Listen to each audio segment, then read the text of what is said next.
बोलिए भारत माता की, भारत माता की, भारत माता की, वंशे वारे की, वंशे वारे की, गिरिराज धरण की, गिरिराज धरण की, आप सभी की आज के इस सरपंच संघ द्वारा आभार कार्यक्रम में मंच पर विराजमान सरपंच संघ के प्रदेश के अध्यक्ष श्री बंशीधर गढ़वाल जी, विधानसभा में मेरे साथी और विधायक केकड़ी भाई शत्रुघ्न गौतम जी, प्रदेश के उपाध्यक्ष भाई मुकेश दादीज जी, सरपंच संघ के प्रदेश के उपाध्यक्ष मुकेश मीणा जी, प्रदेश के समन्वयक कमल चौधरी जी, प्रदेश महामंत्री शक्ति सिंह रावत जी, प्रदेश के उपाध्यक्ष अर्जुन सिंह जी, कार्यकारी अध्यक्ष नेमीचंद जी, कार्यकारी प्रदेश अध्यक्ष गजेंद्र सिंह जी, रोशन अली जी, रफीक पठान जी, राम प्रसाद जी, कृष्ण मुरारी जी, भागीरथ यादव जी, भंवरलाल जानू जी और मेरे सामने बैठे सभी मेरे सरपंच भाई और बहनों, सबसे पहले तो मैं आप सभी का वंदन करता हूं, अभिनंदन करता हूं और आप सभी को मैं नमन करता हूं, क्योंकि मेरे सामने जो आप लोग बैठे हैं वो लोग हैं, चाहे केंद्र सरकार की स्कीम हो चाहे राज्य सरकार की स्कीम हो, उसको धरातल पर उतारने का काम हमारे सरपंच लोग ही करते हैं। और मैं आपको यह भी बताना चाहता हूं कि मैंने देखा है सरपंच जब गांव में निकलता है तो लोगों की इच्छा और अपेक्षा बढ़ती है। हर व्यक्ति की इच्छा ये होती है कि सरपंच से मैं ये काम करा लूं, सरपंच से मैं वो काम करा लूं, चाहे वो हमारी बूढ़ी माँ हो चाहे हमारा बूढ़ा ताऊ हो, क्योंकि उनकी आशा और उम्मीद एक सरपंच होता है। क्योंकि मैंने देखा है कोई बीमार के लिए, कोई अगर किसी के डिलीवरी होनी है या कोई भी काम ऐसा होना है जिसकी आवश्यकता है, वो व्यक्ति के मन की बात ये होती है कि वो सरपंच को कहे और सरपंच के माध्यम से वो आगे अपने काम के लिए जाए। मित्रों, मैंने वो भी देखा है कि गांव की धूल मिट्टी में सने हुए पैर, माथे पर जिम्मेदारी की लकीरें, हृदय में गांव को संवारने का जज्बा, और यह जज्बा हर सरपंच के मन में होता है और मैं ये जज्बा होना भी चाहिए। और मैं इसलिए सरपंचों के दुख और दर्द को अच्छी तरह से समझता हूं, सरपंचों की आवश्यकताओं को भी समझता हूं और सरपंचों से जो जनता की अपेक्षाएं होती हैं उसको भी मैं समझता हूं। यह सब मैंने देखा है। गरीब का दुख, गरीब की वो पीड़ा,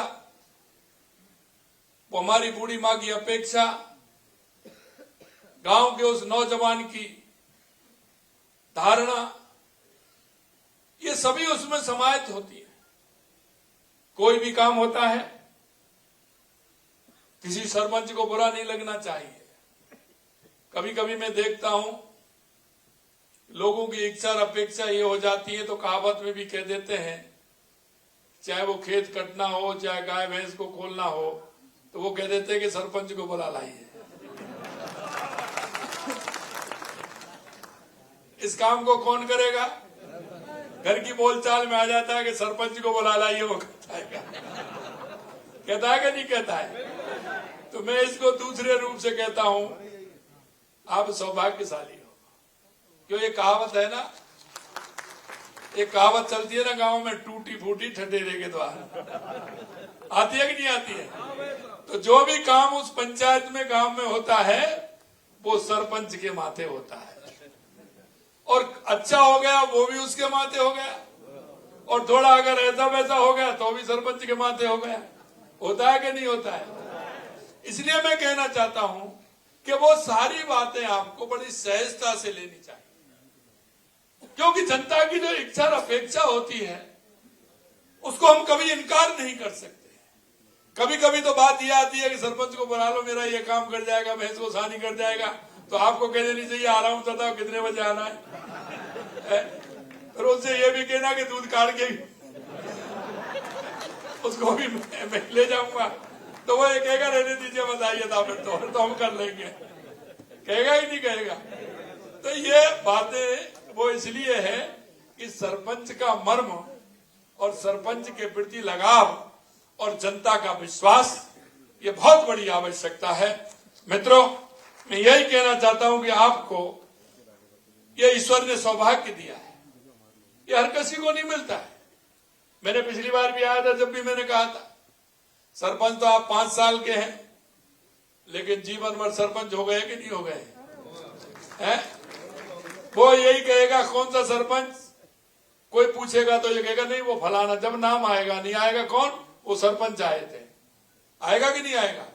तो एक बात बताइए, जनता ने आपको परमानेंट सरपंच बना दिया, बनाया कि नहीं बनाया है? और एक फोकट में और दिया है, घरवाली तो वैसे ही सरपंच बन गई, कहते ही नहीं कहते हैं। और जो हमारी बहनें हैं उनके पति सरपंच बन गए हैं, बने कि नहीं बने बताइए? तो डबल डबल लाभ दिया है कि नहीं दिया है? इसलिए हम सबको जिम्मेदारी के साथ काम करना चाहिए। और आप देख रहे हैं इस काम को सभी देखते हैं। कभी कभी हमारी ये होती है कि हम जो कर रहे हैं उसको कोई नहीं देख रहा है। अरे भाई सभी देखते हैं। कुछ ऐसे होते हैं वो सरपंच साहब के सामने कह देते हैं, कुछ ऐसे होते हैं कि वो पीछे कहते हैं, कुछ ऐसे कहते हैं कि क्या कहना है, कहने से क्या है, क्यों कहें, हम क्यों बुरे बने, तो वो नहीं कहते हैं, लेकिन समझते सब हैं। मित्रों, हम सबको उनकी भाव और भावना को ध्यान में रखते हुए हमें काम करना चाहिए। वह साथी जो आपके संघर्ष को समझता है, आपकी पीड़ा को महसूस करता है, आपकी चुनौतियों को जानता है, क्योंकि ये सब मैंने देखा है और मैंने भुगता है। ये सारी बातें मैं आपको इसलिए कह रहा हूं कि जब हम काम करते हैं तो उसकी जिम्मेदारी अपने कंधों पर आती है, और जिम्मेदारी को निभाने में कितना संघर्ष छिपा है यह मैं अच्छी तरह से जानता हूं। क्योंकि मैं यह भी जानता हूं, आप पूरे दिन परेशान होकर के आए, आपने जाके अपनी मोटरसाइकिल या गाड़ी खड़ी की, हमारे पास तो मोटरसाइकिल थी, अब आपके पास गाड़ी होगी, इतना ही अंतर है कि मोटरसाइकिल ही है। बहुत अच्छा।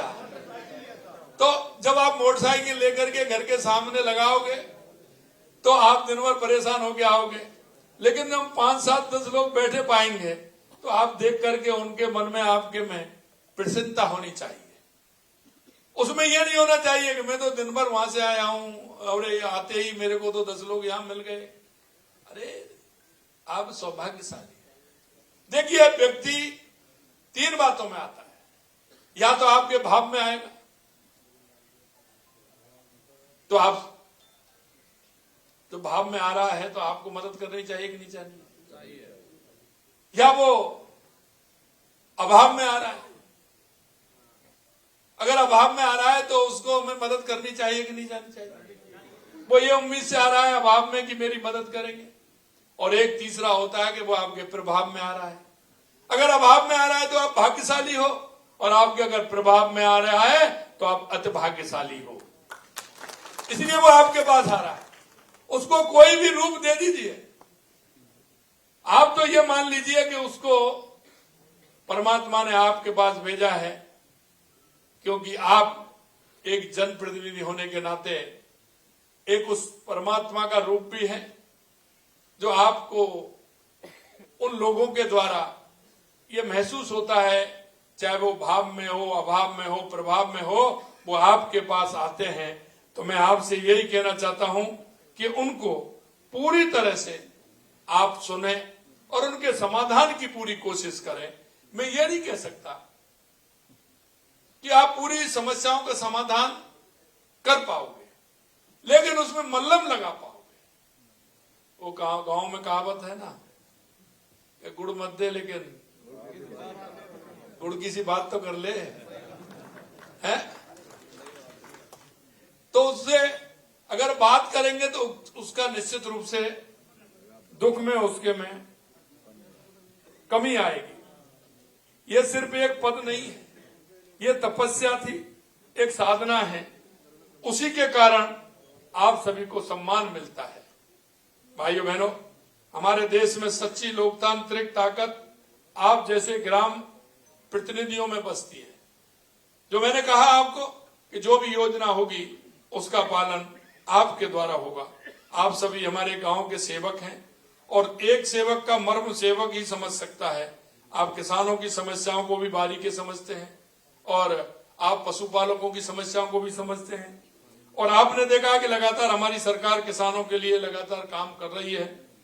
और आप ये भी देखते हैं कि गांव में जब निर्माण होता है तो उसका भी, क्योंकि वो भी आपको देना पड़ता है, उसमें यश और अपयश वो आपको ही लगता है। अच्छा बनेगा तो यश लगेगा, अगर गलत बनेगा तो अपयश लगेगा। आप ये भी जानते हैं कि बिजली की लाइन कहां तक पहुंची है, कैसे हमें करना है। मैं आपको दो बात स्पष्ट कर देना चाहता हूं कि 2 साल पहले जब हमारी सरकार बनी थी राजस्थान में और जिस संकल्प पत्र के साथ हम आए थे, हमने हमारे राजस्थान का एक रोड मैप बनाया। हम हमारे वरिष्ठ नेता, हमारे सभी मंत्रिमंडल के साथी, सभी हम उसमें बैठे और हमने देखा कि राजस्थान के लिए क्या आवश्यक है, हमें सबसे पहले प्रारंभ कहां से करना है, हमारे राजस्थान को एक विकसित राजस्थान कैसे बनाना है, उत्कृष्ट राजस्थान कैसे बनाना है। तो हमने उसका एक नक्शा बनाया और उस नक्शे में हमने देखा कि सबसे पहली आवश्यकता हमारी क्या है।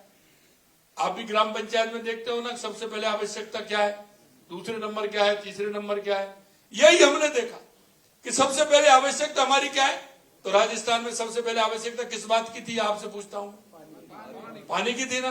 तो हमने सबसे पहले राजस्थान में हमने पानी का रोड मैप बनाया कि हम राजस्थान के हर जिले को पानी की व्यवस्था, किसान को पीने को, पशुधन को, उद्योग को पानी की व्यवस्था कैसे कर सकते हैं। और हमने पहले ही महीने में हमने इसकी रचना पूरी बनाई कि हम पानी का क्या करें। तो हमारी ईआरसीपी की योजना जो हमारे 17 जिलों में आती है, हमारा यमुना जल समझौता जो हमारे शेखावाटी में आता है, हमारे हनुमानगढ़ गंगानगर से लेकर के बीकानेर से लेकर हमारा जैसलमेर, बाड़मेर, फलौदी, नागौर, जोधपुर, ये हमारा गंगा नहर, इंदिरा गांधी नहर से हमारा वो पानी आता है, उसके लिए हमें काम करना। इधर हमने देखा कि हमारा ब्राह्मणी नदी से पानी आएगा तो हमारे भीलवाड़ा के अंदर वहां पानी आएगा। हमने सोचा कि हमारे जो देवास स्कीम है, अरावली पर्वतमाला हमारी है, आधा पानी हमारा अरब सागर की तरफ जाता है, वो बेकार जाता है, आधा पानी हमारा उदयपुर से, हमारा उदयपुर में, चित्तौड़ में, राजसमंद में आता है। तो उस पानी को हम कैसे लेकर के आए, वहां हमने एनीकट टनल बना करके उस पानी को हमने इधर लिया है। माई डैम के माध्यम से सोमकमला डैम में पानी आकर के हमारा जवाई बांध में कैसे पहुंच सकता है, तो पाली, जालौर, सिरोही की हमारी व्यवस्था हो सकती है। हमने संपूर्ण राजस्थान को पानी के लिए व्यवस्था और पानी के लिए कैसे हो सकता है, इसकी हमने योजना बनाई। और मैं आपको कह सकता हूं कि जो योजना हमने बनाई है वो सारी की सारी योजना हमारी धरातल पर आ गई है और कुछ हमारी आने वाली है। ये हमने एक रोड मैप पूरे राजस्थान का बनाया। हमने ये नहीं बनाया कि पूर्ववर्ती सरकार बना दी थी कि वहां किसका विधायक है। हमें विधायकों से कुछ नहीं, हमें तो हमारे 8 करोड़ राजस्थानी और हमारे पूरे राजस्थान का एक नक्शा बना करके उसके विकास की योजना पानी की हमने बनाई। दूसरी आवश्यकता किसकी थी? दूसरी आवश्यकता बिजली की। बिजली की आवश्यकता, तो उसके लिए हम कैसे कर सकते हैं? तो उसके लिए लगातार हमने काम किया है। हमने केंद्र सरकार से हमारा एमओयू किया और हमने, आप देख रहे हैं, लगातार बिजली के क्षेत्र में काम हो रहा है। 6,363 मेगावाट हमने 2 साल के अंदर पैदा की है और लगातार हमने कहा है कि 2027 तक किसान को हम बिजली देंगे, दिन में किसान को बिजली देंगे और हम उद्योग को पूरी बिजली देंगे, उपभोक्ता को 24 घंटे बिजली देंगे। ये हमने रोड मैप बनाया। हम कुसुम ए और कुसुम सी के माध्यम से लगातार काम कर रहे हैं। सोलर के माध्यम से हम काम कर रहे हैं। हम बैटरी स्टोरेज 6,000 लेकर के आए। 6,000 हमारे माननीय यशस्वी प्रधानमंत्री नरेंद्र मोदी जी ने दिया। हमने 6,000 अप्लाई किया, वो 6,000 भी हमें मिल गया। इसलिए हम कह सकते हैं कि राजस्थान में हम 2027 तक, अब तक हम 22 जिलों में हमने प्रारंभ कर दिया देना। हम राजस्थान के किसान को पूरी तरह से दिन में बिजली देने का काम हमारी सरकार करेगी। उस क्षेत्र में लगातार हमने काम किया, चाहे हमारा बैटरी स्टोरेज हो, चाहे हमारा पंप स्टोरेज हो, उसके माध्यम से, सोलर के माध्यम से, कुसुम के माध्यम से लगातार हम काम कर रहे हैं। तीसरा हमारा काम था कि आप देखते थे हमारे किसान मजदूरों के बेटे पेपर देते थे और पेपर लीक हो जाते थे। हमने 15 दिसंबर को हमारी सरकार बनी थी। हमने 16 दिसंबर को एसआईटी गठित की और हमने लगातार उस पर अंकुश लगाया। 428, अब तक हमने 428 लोगों को गिरफ्तार किया है। आप देख रहे हैं,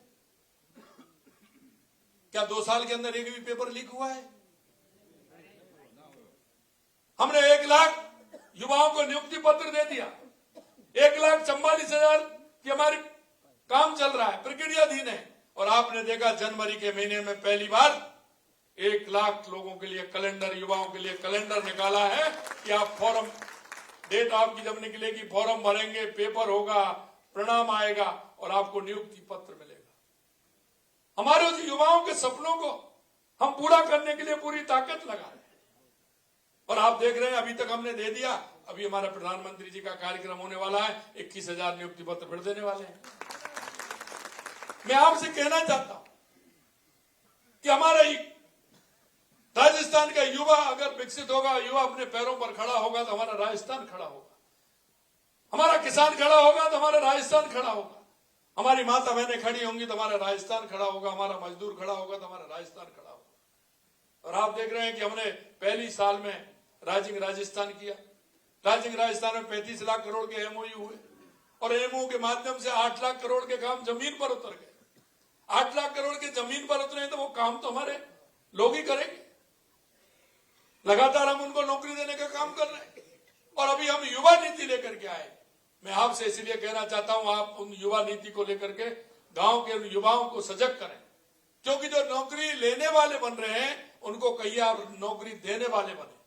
तो हम उनको एक क्लस्टर मिलकर के काम करेंगे तो हम उनको दे रहे हैं और ऋण भी दे रहे हैं तो हम बिना ब्याज का दे रहे हैं। पहली बार इस तरह का हमने युवा नीति लेकर के आए। मैं आपको मेरे भाइयों बताना चाहता हूं कि लगातार हमारी सरकार काम कर रही है। हमारी माता बहनों के लिए आप देख रहे हैं, राजीविका के माध्यम से हर गांव में, हर पंचायत में क्लस्टर बन रहा है। हमारी माता बहनें लखपति दीदी बन रही हैं, सोलर दीदी बन रही है, बैंक दीदी बन रही है।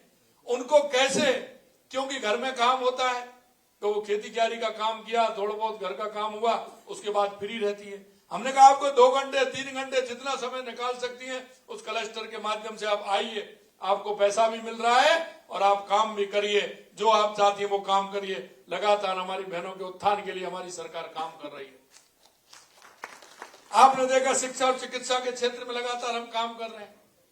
ओडीओपी के माध्यम से हर जिले को हम प्रमुख बनाना चाहते हैं, उसके लिए हम काम कर रहे हैं। मैं आपको इतना ही विश्वास दिलाना चाहता हूं कि आप भी अपनी ग्राम पंचायत एक रोड मैप बनाइए कि हमें क्या करना है, हमें किस तरह से काम करना है। और इसमें मैं आपसे ये भी बताना चाहता हूं कि 21-22 का जो पैसा था आपका अटका था, वो आपको मिला कि नहीं मिला? भाई 21-22 का पैसा, हम तो आए थे दिसंबर में 23 में। 21-22-23 का पैसा पहली सरकार आपको दे के नहीं गई, लेकिन वो पैसा भी हमने आपको दिया। लगातार हम दे रहे हैं। और अभी अभी जब 17 तारीख को आए तो आपने कहा कि हमारी राज्य सरकार का, जब पहले इन्होंने कहा तो हमारी राज्य सरकार को हमने डाल दिया, लेकिन कुछ पैसा हमारा केंद्र सरकार का मेटेरियल का पैसा जो बाकी था, हमने तुरंत उसी दिन जब आप आए थे उसी दिन बात की और अगले 2 दिन बाद जाकर के हम उस पैसे को 850 करोड़ रुपए हम ले आए और वो हमने आपके खातों में डाला। और अभी जो पैसा रह गया वो भी जल्दी आएगा, ये भी मैं आपको विश्वास दिलाता हूं कि जो हमारा केंद्र सरकार पैसा है वो भी हम जल्दी लाने की पूरी कोशिश करेंगे, क्योंकि मैं जानता हूं आपके चुनाव आने वाले हैं। अब वो सरपंच चला जाए, कोई दूसरा आ गया है तो वो क्या करेगा? आपको ज्यादा नहीं तो 3-4 महीने तो डाले देगा, है पैसा तो कहीं नहीं जाएगा, लेकिन आपको वो करेगा। लेकिन हम चाहते हैं कि निश्चित रूप से हमारे सरपंचों का जो अटका वो पैसा है वो पूरा मिले, निश्चित रूप से हम उसको देंगे। लेकिन आपको इतना कहना चाहता हूं कि आप संवेदनाओं के साथ काम करें। जैसा मैंने कहा है, भाव अभाव और प्रभाव में जो हमारी माता बहनें, हमारे बुजुर्ग आते हैं, निश्चित रूप से अगर वो आप काम करेंगे तो जीवन भर की, आप जो जानते हैं कि सरपंच एक बार बन जाए, बाद में क्या स्थिति है क्या नहीं, अगर बनेंगे तो लगातार बनते रहेंगे, क्योंकि आपका जो प्रभाव है जनता के अंदर, जो आपकी एक स्वीकार्यता है, वो स्वीकार्यता उससे बढ़ती है। कई मैं परिवारों में देखता हूं लगातार 10-10 साल 15-15 साल से वो या उनके परिवार में उनकी पत्नी बेटा कोई ना कोई सरपंच होता है, लगातार उनको देखिए, क्योंकि उनका समर्पण भाव है, जनता के प्रति उनका स्नेह है, प्यार है, इसलिए वो आते हैं। तो मैं यही चाहता हूं कि आपका भी प्यार स्नेह इसी तरह का रहे और आप जब चुनाव हो तो सरपंच बने, पंचायत समिति सदस्य बने, प्रधान बने, जिला परिषद सदस्य बने, जिला प्रमुख बने, ऐसी मेरी आप सभी के लिए बधाई देना चाहता हूं कि निश्चित रूप से पंचायत राज में काम करने में आनंद ही कुछ और है कि नहीं है? पंचायत राज में बहुत बड़ा काम है और जनता की जो हमसे इच्छा और अपेक्षा होती है, निश्चित रूप से उसको हम पूरा करते हैं। मैं हमेशा कहता हूं, वास्तविक काम सच्ची राजनीति सेवा की वही है। दिल्ली या जयपुर में बैठकर कोई भी नीतियां बना सकता है, योजनाएं घोषित कर सकता है, लेकिन उन योजनाओं का असली चेहरा केवल आप ही जानते हैं और आप ही उनको नीचे उतारने का काम करते हैं। मित्रों, मैं अंत में आपसे इतना कहूंगा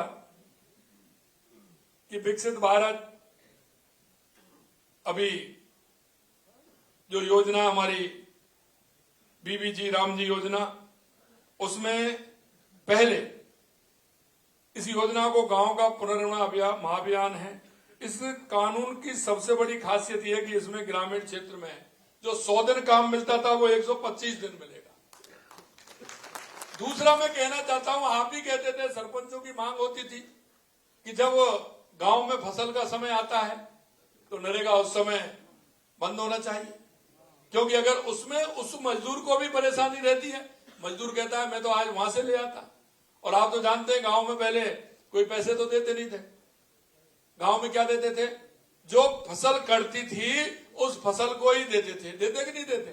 तो उसको उसकी डबल मजदूरी मिलती थी। जैसे गेहूं करते हैं तो गेहूं के पूरे रखते हैं कि नहीं रखते हैं? वो रखते हैं तो उसमें गेहूं भी आता है और चारा भी आ जाता है। और गेहूं जब 5 किलो की कहते हैं तो 8 किलो 10 किलो आता है कि नहीं आता है? मैं पुरानी बात कर रहा हूं, तो 10 किलो हो गया होगा, है? तो उसमें उसको डबल फायदा मजदूर को होता है उसमें। तो उधर मजदूर का भी नुकसान होता है, उधर किसान की फसल भी खराब होती है, तो उसे भी करने का काम किया है।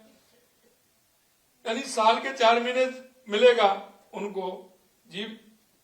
जी राम जी योजना में पहले नरेगा में कितने थे? 85,000 करोड़ रुपए थे, और जब कल केंद्र का बजट आया है तो उसमें 95,692 करोड़ रुपए उसमें देश के यशस्वी प्रधानमंत्री नरेंद्र मोदी जी ने देने का काम किया है। मित्रों, अंत में इतना ही कहूंगा मैं आपको कि लगातार हमारी सरकार हमारे गरीब कल्याण के लिए, गांव के विकास के लिए लगातार काम कर रही है, और हम चाहते हैं कि आप उसमें कड़ी बनकर के पूरा तरह से आप सहयोगी बने और सहयोगी बनकर के काम करें। मैं यही कहूंगा आपसे कि आप हमारी सरकार की प्रतिबद्धता है। साथ ही मुझे गर्व है कि हमारी सरकार ने पंचायत राज को मजबूती करने में ठोस कदम उठाए हैं। आज हमारी सरकार ग्राम पंचायत भवनों के निर्माण और नवीनीकरण में बड़ा निवेश कर रही है। आपको सुनिश्चित करना है कि वो अच्छे से अच्छा निर्माण कार्य उसका हो। हम हर गांव को कंप्यूटर से जोड़ने का काम कर रहे हैं। राज्य सरकार द्वारा नवसृजित 8 जिलों हेतु विभाग द्वारा 8 नई जिला परिषदों का हमने गठन किया है। पंचायत राज संस्थाओं के पुनर्गठन एवं नवसृजन के लिए 94 नई पंचायत समिति, 3467 नई ग्राम पंचायतें हमने बनाई। और मैं आपको यह भी बता दूं कि पहले चाहे नगर निगम हो चाहे ग्राम पंचायत हो, उनका कोई आधार नहीं रखा उन लोगों ने। हम जो भी काम करते हैं नीति के आधार पर करते हैं, पूरा नियम बना करके करते हैं। हमने कहा 2500 की 2550 की जनसंख्या होगी उसको हम ग्राम पंचायत बनाएंगे। हमने कहा मरुस्थल में हमारी 1550 की वादी रहेगी उसके हिसाब से बनाएंगे। हमने उसके आधार पर बनाया। कोई ना कोई आधार लेना पड़ता है, नियम के साथ चलता है। अरे कांग्रेस ने बहुत कर दिया, मुंह देख के शकल देख करके काम करने वाले लोग हैं। अरे भाई हमने विकास पूरे राजस्थान का करना है, हमने योजना बना करके करना है। हमारे युवा का फायदा कैसे हो सकता है, हमारे बुजुर्ग का फायदा कैसे हो सकता है, हमारी बहनों का फायदा कैसे हो सकता है, हमारे किसान का फायदा कैसे हो सकता है। और आप देख रहे हैं लगातार माता बहनों के लिए हम लगातार कर रहे हैं। मैंने बताया कि जैसे दूध में भी हम 5 रुपए लीटर हमारी सरकार दे रही है। हमें पता है कि ज्यादा काम गाय भैंसों का हमारी माता बहनें करती है कि नहीं करती है? आप पटेला ही करते हैं? ऐसे तो बहुत कम है। बाकी हमारे गांव में माता बहनें गाय भैंस रखती हैं, उनकी सेवा भी वही करती हैं। सुबह जल्दी जग करके गाय भैंस का दूध भी निकालती हैं और डेयरी पर भी लेके जाती हैं। तो हमने देखा माता बहनें हमारी डेयरी पर लेके जाती हैं तो हमको उनको 5 रुपए लीटर अलग से देना चाहिए। तो डेयरी में हम 5 रुपए लीटर हमारी माता बहनों को देने का काम कर रहे हैं, जिससे कि उनको लगे कि हमको अलग से। और मैं तो कहता हूं माता बहनों, 5 रुपए लीटर जिस दिन पैसा है उस दिन अलग निकाल लिया करो अपने, हैं? ठीक रहेगा ना? तो मेरा आपसे इतना है कि लगातार हमने जनप्रतिनिधियों का मानदेय भी हमने बढ़ाया है। हमने अब कर दिया 10% बढ़ेगा। लगातार बढ़ रहा है कि नहीं बढ़ रहा है? हम तो बढ़ा रहे हैं उसको, तो उसकी भी चिंता मत करो। 475 ग्राम पंचायत भवनों में 117 अम्बेडकर भवन का निर्माण पूरा किया है। महात्मा गांधी नरेगा योजना अंतर्गत भूमि विकास कार्यों को 3000 करोड़ रुपए से का व्यय भी किया है हमने। लेकिन मैं आपसे ये कहना चाहता हूं, ये बीबीजी राम जी में अब आप जो आपकी ग्राम सभा होती है तो नरेगा में तो सिर्फ कौन सा पोखर है, कौन सा तालाब है, क्या बनना है क्या नहीं बनना है। अब इसमें 60-40 का काम है।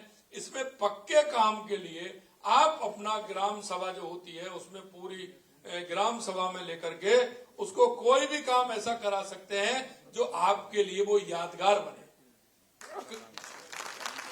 कहीं मैं देखता हूं कोई पशु औषधालय है वो खराब पड़ा है, कहीं कोई विद्यालय की बाउंड्री टूट गई वो दिक्कत हो गई, कहीं चिकित्सालय कोई खराब हो गया वो दिक्कत हो गई, कोई सामुदायिक भवन बन रहा है उसमें काम नहीं हो रहा है। तो मेरा कहना यह है कि उसमें आप ऐसे काम परमानेंट काम भी ले सकते हैं और ऐसे कार्यों की रिपेयरिंग करा करके उसको भी अच्छा बना सकते हैं। ये इसलिए माननीय यशस्वी प्रधानमंत्री नरेंद्र मोदी जी इसको लेकर के आए हैं। अब कहने को तो छठे राज्य वित्त आयोग में 6633 करोड़ रुपए देकर 2,87,000 कार्य पूर्ण कर दिए हैं।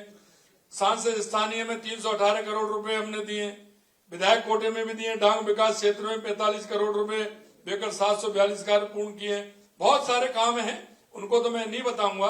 सिर्फ मैं इतना कहूंगा अंत में आपसे कि मेरे भाई और बहनों, आप हमारी पंचायत की, हमारे प्रदेश की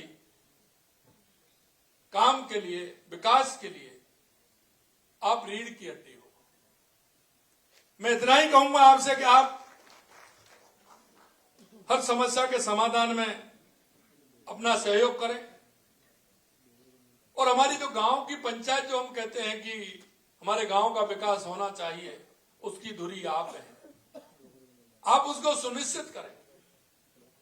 और सुनिश्चित करते हुए हमारे गांव को कैसे मुझे बढ़ाना है। अरे ये मौका मिला है, उस वंशी वाले ने आपको मौका दिया है, आप अपने मन में विचार करिए। आपके बनने वाले 4, 5, 6 और थे कि नहीं थे? कई तो आपसे ज्यादा पढ़े लिखे भी थे, लेकिन ईश्वर ने आपको क्यों बनाया? वो इसलिए बनाया कि ईश्वर को आपसे उस जनता के बीच में काम लेना। आप उसके सहयोगी बनकर के काम करने वाले हैं। हमारी राज्य सरकार की, केंद्र सरकार की योजनाएं ठीक प्रकार से जमीन पर उतरे, ठीक प्रकार से जनता को उसका लाभ मिले। हम गरीब की हर योजना को नीचे उतारे। मैं अभी ग्राम उत्थान शिविर हमारे पूरे राजस्थान में चल रहे हैं, गिरदावल सर्किट पर चल रहे हैं कि नहीं चल रहे? लेकिन उसमें सरपंचों की सहभागिता कितनी है? क्या वो अपना जो आदमी है उससे गांव में ढोल बजा करके आपकी इन योजनाओं का लाभ मिल रहा है? क्या हम लाभ मिलवा रहे हैं? किसान के क्षेत्र में हम हमारी परंपरागत खेती को हम करते जा रहे हैं। क्या कभी आपने नए कोई ऐसे काम किए हैं, ऐसे प्रयोग किए हैं जिनसे हमारे किसान का जीवन बदले?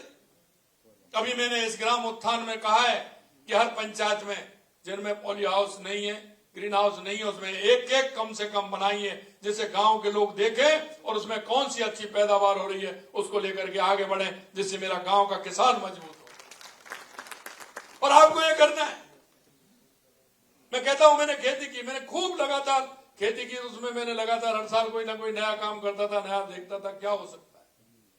आप भी देखिए, आप सरपंच के साथ साथ किसान भी हैं, और आप वो किसान हैं जो अगर आप करेंगे उसका लाभ होगा तो उसका लाभ जनता को पहुंचेगा। लोग याद रखेंगे, अरे ये फसल तो हमारे यहाँ नहीं होती थी, लेकिन फलाना सरपंच ले आया और उसने ये किया तो हमको बहुत अच्छा हो गया, लगातार हम इसी फसल को बो रहे हैं। क्या हमारा ऐसा फल आ सकता है? अब हमारा है सवाई माधोपुर में अमरूद प्रसिद्ध हो गया कि नहीं हो गया? प्रोसेसिंग मशीन आएगी तो उसमें और बड़ा काम हो जाएगा। हमारे हनुमानगढ़ गंगानगर में किन्नू पैदा हो रहा है, बाड़मेर में अनार पैदा हो रहा है, जैसलमेर में खजूर पैदा हो रहा है। तो हमें कोई ना कोई नया ऐसा करना चाहिए प्रयोग करते हुए कि जो हमारे किसानों की आय कैसे बढ़े। आपके मन में हमेशा गांव, किसान, गरीब, मजदूर, महिला, यह हमारे दिमाग में रहेगा कि इसकी आय कैसे बढ़े, इसका जीवन स्तर कैसे उठे। अगर यह आपके मन में रहेगा तो निश्चित रूप से मैं कह सकता हूं कि आपके मन की बात वो पूरी होगी और सरकार पूरी तरह से आपके साथ है। जो आप करना चाहते हैं हम उसको पूरी तरह से करेंगे, क्योंकि हम चाहते हैं हमारे गांव में भी वही चमक हो, अच्छा रोड हो, अच्छा अस्पताल हो, अच्छा स्कूल हो, अच्छे गांव की अंदर की सड़कें हो, नाली हो, साफ हो, स्वच्छ हो। अरे क्यों बढ़ा रहे हो शहरों की ज्यादा? गांव में 3 बीघे में रहते हैं, 2.5 बीघे में घेर खींचा हुआ है, खींचा नहीं खींचा? 3-4 बीघे में बाड़ा है पूरा, और यहाँ 20-25 वर्ग मीटर के छोटे से उसमें कबूतर खाने में। मैं वास्तविकता बता रहा हूं। इसलिए उन लोगों को जो ये कहते हैं शहर में जब सारी सुविधाएं आपके माध्यम से गांव में होंगी तो शहर में लोग इसीलिए तो आते हैं कि सुविधाएं हों। मेरे भाइयों, आप इस राजस्थान की तकदीर हो, आप इस राजस्थान के जनता के विश्वास हो। आप मन से काम करिए, बिल्कुल पूरी तरह से करिए। अरे जनता के बीच में जब हम काम करेंगे जनता उसका यश देगी, हमें फल देगी। मुझे विश्वास है, मैं जब कहता हूं कि हम जनता के बीच में काम करते हैं तो हमारी आवश्यकताओं की पूर्ति जनता ही करती है। मैं जब सरपंच था, मेरे को काफी समय हो गया सरपंच हुए, मैं 2000 से 2005 तक रहा, लेकिन जब मैंने सांगानेर में चुनाव लड़ा तो मेरे गांव के वो लोग, मुझे आज भी याद है कि वो वहां से चल करके बस में बैठ करके मेरे पास यहाँ आए और उन्होंने जितना उनके बस की थी, जितना उन्होंने किया, मैंने उनका पैर छू करके मैंने उनका अभिवादन किया कि आप ये रखिए, आपकी भाव और भावना मेरे साथ है। तो मित्रों, मैं यही कहना चाहता हूं, जब हम जनता के बीच में रह करके काम करते हैं तो जनता याद रखती है। जनता वो है कि अगर अच्छा करोगे तो आपके सहयोग में कभी पीछे नहीं हटेगी। मित्रों, आपके माध्यम से हम राजस्थान को देश के यशस्वी प्रधानमंत्री नरेंद्र मोदी जी के नेतृत्व में विकसित भारत की जो कल्पना है, उसमें हम विकसित राजस्थान, विकसित हमारा जिला, विकसित हमारा गांव बनाना चाहते हैं।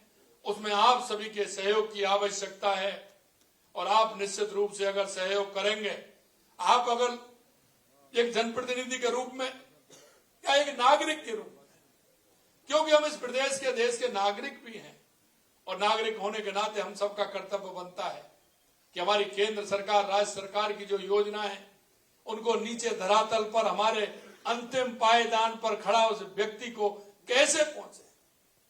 आप जिस दिन उसके दर्द को समझ जाओगे, हमने देखा है वो युवा माँ बाप के लिए कैसा लगता है जब पढ़ लिख करके होता है, बेरोजगार बैठा रहता है, घर पर बैठ के रहता है, तो माँ बाप उसको किस दृष्टि से देखते हैं। अरे ऐसे युवाओं को आप थोड़ा सा सहारा दोगे तो वो माँ बाप का सहारा बनेंगे और आपका सम्मान भी करेंगे और वो राजस्थान के विकास में आगे बढ़ करके काम भी करेंगे। इसलिए मैं अंत में इतना ही कहना चाहता हूं कि इन योजनाओं को ठीक प्रकार से उतारें। मेरे पास ये है और मैं आपको कहूंगा कि ये आप सभी हमारे सरपंचों को पहुंचाएं। मैंने एक पेपर बनाया और पेपर मैंने इसलिए बनाया कि आप उसको समझें और इसका लाभ आप लें। मेरी ये योजना है 2 साल बनाम 5 साल। कांग्रेस जिन योजनाओं को 5 साल में जितनी की, वो हमने 2 साल में उससे ज्यादा करके बताई। 2 साल में हमने ज्यादा किए और विशेषकर हमारा जो काम है वो है जो किसानों से संबंधित है। नहरी तंत्र में सृजित सिंचाई सुविधा, कांग्रेस के राज में 5 साल में 52,182 हेक्टेयर हुआ था और हमारे में 99,562 हेक्टेयर हुआ। ये 2 साल और 5 साल का बता रहा हूं। फार्म पौंड खेत तलाई में उनकी 29,430 5 साल में हुई और हमारी 35,368 2 साल के अंदर हुई। फार्म पौंड खेत तलाई एवं कृषकों को अनुदान कांग्रेस ने 202 करोड़ रुपए दिए और हमने 2 साल में 303 करोड़ रुपए तो दे दिए। खेतों पर तारबंदी उन्होंने 113 लाख मीटर किया और हमने 344 लाख मीटर तारबंदी किसानों की की है।